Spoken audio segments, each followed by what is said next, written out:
درانه کتونکو السلام علیکم. زه محمد سلمان همدرد د حق غږ پښتو چینل خبري لنډیز کې ستاسو کوربه اوس تاسو پام را اړوم د مهمو خبرونو لنډیز ته.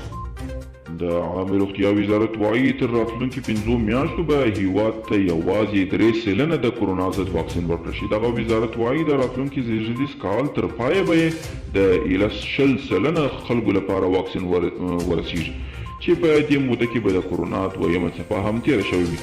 د ناروې حکومت وایي سره له دې چې د امریکا ولسمشر ډونالډ ټرمپ ویلي چې له افغانستان خپل ځواکونه وباسي، دا هیواد به د ناټو د یوه غړي په توګه خپل پوځیان له افغانستانه ونه باسي.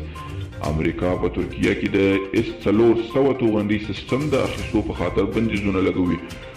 2 امریکایي B-50 الوتکو په منځني ختیځ کې الوتنې کړي چې دلیل یې ایران ته د رسمي پیغام ورکړل بلل شوی. دا په داسې حال کې دی چې امریکا له افغانستان او عراق څخه بهر کیږي، خو دا کار د دې څرګندوي کوي چې امریکا لا هم په دې سیمه کې خپل شتون ته متعهد ده.